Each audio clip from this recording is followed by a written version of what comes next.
Վրաստան, Թուրքիա, Իրան, Ադրբեջան։ Ինչ են անում Հայաստանի հարևանները, ինչ է կատարվում այդ երկրներում։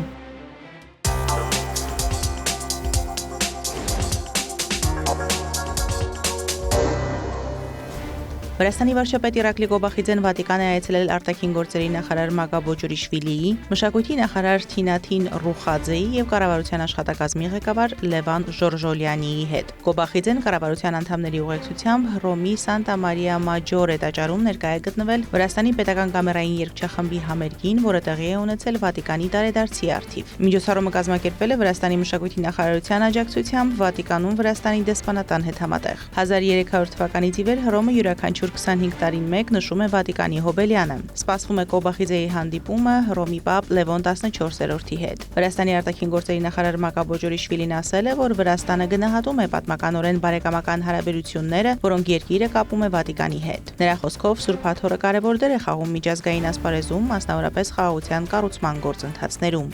Մեզ համար արժեքավոր են Վրաստանի եւ Վատիկանի միջև տարիների ընթացքում հաստատված հարաբերությունները։ Վատիկանը կարևոր դեր է խաղում խաղաղության գործում, հատկապես տարածաշրջանում ընթացող գործընթացների ֆոնին։ Վրաստանի նախագահ Միխայիլ Կավելաշվիլին Սուրբ Գևորգի օրվա կամ Գեորգո Բատոնի կապակցությամբ ներում է շնորհել 49 անձի։ Նախագահի աշխատակազմի հաղորդմամբ ներումը վերաբերել է 48 անձի։ Վրաստանի նախագահի կողմից համանadrությամբ իրեն տրված բացառիկ լիազորությունների կիրառումը հիմնված է մարդասիրության եւ պետական շահերի սկզբունքների վրա, հայտնել է նախագահի վարչակազմի մամուլի ծառայությունը։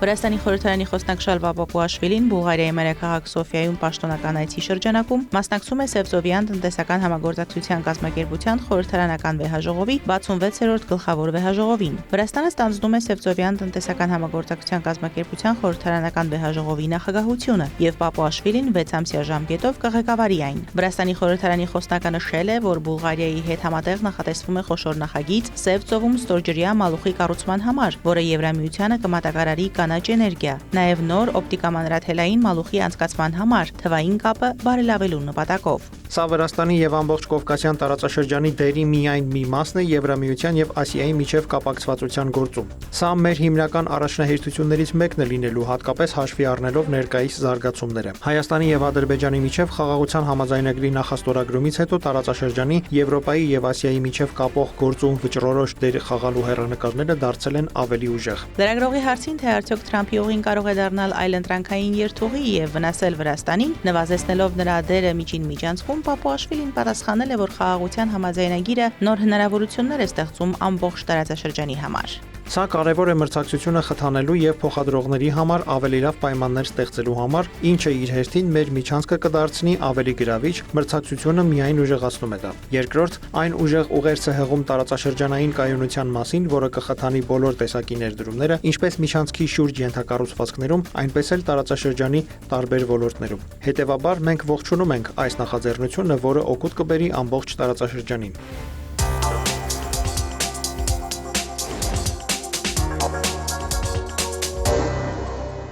Թուրքիայի նախագահ Ռեջեփ Թայիփ Էրդողանը Ֆրանսիայի նախագահ Էմանուել Մակրոնի հետ հեռախոսազրույցում շեշտել է, որ բոլոր դիվանագիտական ռեսուրսները պետք է օգտագործվեն Ուկրաինայում պատերազմը արդար եւ կայուն խաղաղությամբ ավարտելու համար, հաղորդում է Reuters-ը հղում անելով Թուրքիայի նախագահի գրասենյակին։ Էրդողանը նաեւ տեղեկացրել է, որ պատրաստվում է հեռախոսազրույց ունենալ Ռուսաստանի նախագահ Վլադիմիր Պուտինի հետ Ուկրաինայում խաղաղության ջանքերը քննարկելու համար, հավելելով, որ նաեւ կխնդրի նրան վերսկսել Սևծովով հացահատիկի անվտանգ տեղափոխման պայմանավորվածության իրականացումը։ Էրդողանը ասել է, որ Թուրքիան կանի ամեն ինչ Ուկրաինայում խաղաղության ճանապարհը հարթելու համար, հավելելով, որ ինքը կկիսվի Պուտինի հետ իր զրույցի արդյունքներով եվրոպացի եւ ամերիկացի առաջնորդների եւ դաշնակիցների հետ։ Թուրքիան, որը ՆԱՏՕ-ի անդամ է, պատերազմի ընթացքում պահպանել է ջերմ հարաբերությունները Կիևի եւ Մոսկվայի հետ, տրամադրելով ռազմական օգնություն Ուկրաինային, սակայն հրաժարվելով միանալ Մոսկվայի դեմ արևմտյան պատժամիջոցներին։ Թուրքիան կողմերի միջև անցկացրել է խաղաղ բանակցությունների 3 փուլ եւ առաջարկել է կազմակերպել երկու երկրների առաջնորդների հանդիպում։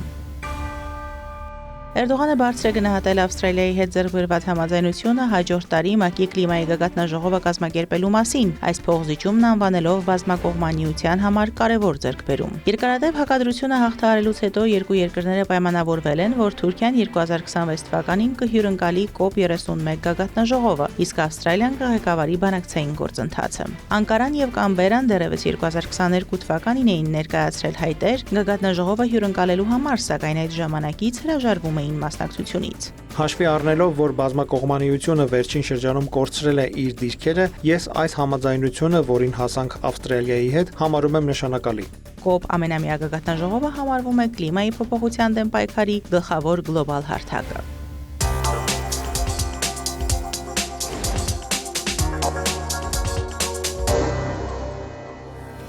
Իրանի արտաքին գործերի նախարարության պաշտոնական ներկայացուցիչ Էսմայիլ Բաղայեին հայտարարել է, որ Թեհրանն ու Մոսկվան ակտիվորեն զարգացնում են գործակցությունը խաղաղ ատոմային էներգետիկայի ոլորտում, հայտնում է Մեհրը։ Ի պատասխան ատոմային էներգիայի միջազգային գործակալության հետ Իրանի գործակցության եւ որոշ երկրների, այդ թվում Եգիպտոսի միջնորդական ջանքերի մասին հարցին, Բաղայեին նշել է, որ Թեհրանը միջնորդության կարիք չունի իր փոխգործակցության շրջանակում։ Մեր ներկայացուցիչը Վիեննայում ակտիվորեն աշխատում է։ Մենք գործակալության անդամ ենք, մեր դիրքորոշումները ներկայացնում ենք հրապարակայնորեն եւ անմիջապես փոխանցում գործակալության պաշտոնյաների հետ զրույցներում։ Քանի դեռ մենք մնում ենք միջուկային զենքի չտարածման պայմանագրի մասնակից, մեզ համարում ենք կապված նրա պարտավորություններով։ Խնդիրը սկսվեց այն ժամանակ, երբ Միացյալ Նահանգներն ու Իսրայելը հարձակվելով Իրանի միջուկային օբյեկտների վրա, խոչընդոտեցին Իրանի եւ գործակալության համագործակցությանը։ Քննադատելով Վարչության խորհրդի վերջին հայտարարությունը Իրանի միջուկային ծրագրի վերաբերյալ, Բաղայեին նշել է, որ ցավոք փաստերն անտեսվել են եւ Վարչության խորհուրդը պետք է պատասխանատվության ենթարկի Միացյալ Նահանգներին, Իսրայելին եւ նրանց կողմնակիցներին Իրանի վրա հարձակումների համար, այլ ոչ թե խոսի համագործակցությունից Իրանի ենթադրյալ հրաժարվելու մասին։ Ըստ նրա, խաղաղ ատոմային էներգետիկայի ոլորտում ռուս-իրանական համագործակցության ամրապնդման եւ ընդլայնման ուղղությամբ պարտավորությունները եւ բանակցությունները շարունակվում են նույն եռանդով եւ լրջությամբ, ինչպես նախկինում։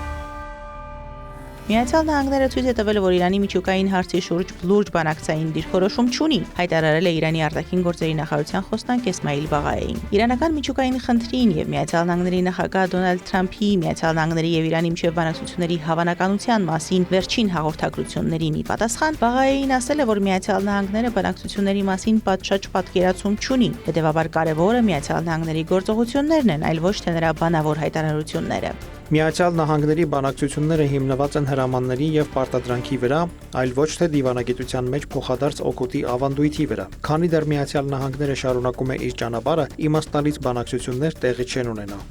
Բաղայեին նաև նշել է, որ Իսրայելի եւ Համասի միջև Գազայի գոտում հրադադարի ներկայիս համաձայնագրի հոկտեմբերի 10-ից ուժի մեջ մտնելուց ի վեր Իսրայելը անընդհատ խախտում է համաձայնագիրը եւ շարունակում է հանցագործություններ կատարել պաղեստինցիների դեմ։ Իրանի արտգործնախարարության խոսնակը նաև հավելել է, որ միջազգային հանրությունը պետք է զսպի Իսրայելի գործողությունները, հակառակ դեպքում տարածաշրջանային ճգնաժամը կարող է շարունակել տարածվել։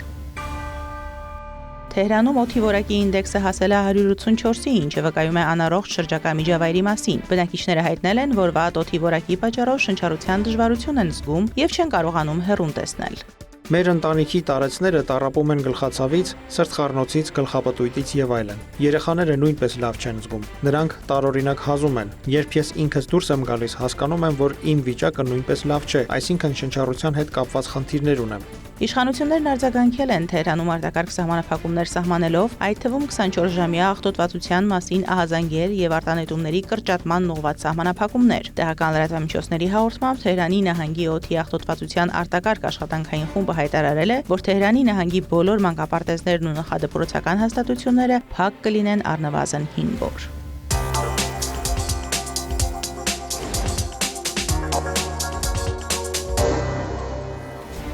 Խաղաղության կամուրջ նախաձեռնության շրջանակում 2025 թվականի նոյեմբերի 21-ից 22-ը Ադրբեջանը այցելել Հայաստանի քաղաքացիական հասարակության ներկայացուցիչների խումբը։ Հայաստանից նախաձեռնության ներկայացուցիչներ Արեգ Քոչինյանը, Բորիս Նավասարդյանը, Նաիրա Սուլթանյանը, Նարեկ Մինասյանը եւ Սամվել Մելիքսեթյանը հանդիպել են Ադրբեջանից գործընկերներ Ֆարհադ Մամեդովի, Ռուսիֆ Հուսեյնովի, Քյամալա Մամեդովայի, Ռամիլ Իսկանդերլիի եւ Ֆուադ Աբդուլլաևի հետ։ Հանդիպման ընթացքում քննարկվել են Ադրբեջանի եւ Հայաստանի միջև խաղաղ գործընթացի դինամիկան, քաղաքացիական հասարակության դերը երկխոսության խթանման գործում, համատեղ նախագծերի իրականացման հեռանկարները։ Անդրադարձ է եղել նաև խաղաղության գործընթացի վերաբերյալ այն ակտուալ թեմաներին, որոնք հուզում են Ադրբեջանի եւ Հայաստանի հասարակություններին։ Պայմանավորվածություն է ձեռք բերվել մեդիա ոլորտում համատեղ աշխատանքի ակտիվացման, փորձագիտական խմբերի միջև ուղիղ կապերի հաստատման եւ խաղաղության գործընթացում քաղաքացիական հասարակությունների շարունակական ներգրավվածության վերաբերյալ։ Կողմերը համաձայնել են շարունակել աշխատանքային շփումները եւ խաղաղության կամուրջ նախաձեռնության շրջանակում պլանավորել հետագա այցերը Հայաստան եւ Ադրբեջան։ Այսի շրջանակում տեղի ունեցել նախաձեռնության անդամների հանդիպումը Ադրբեջանի նախագահի օգնական, նախագահի աշխատակազմի արտաքին քաղաքականության բաժնի ղեկավար Հիկմեթ Հաջիևի հետ։ Հանդիպման ընթացքում քննարկվել են Վաշինգտոնյան հանդիպումից հետո Ադրբեջանի ու Հայաստանի կողմից ձեռնարկված քայլերը խաղաղության օրակարգի ամրապնդման ուղղությամբ։ Հիկմեթ Հաջիևը պատասխանել է նախաձեռնության ներկայացուցիչների հարցերին։ Ադրբեջանի նախագահի օգնական Հիկմեթ Հաջիևի հետ հանդիպման ժամանակ ադրբեջանցի պաշտոնյան խնդրել է մի քանի ուղերձներ փոխանցել Հայաստանի հասարակությանը։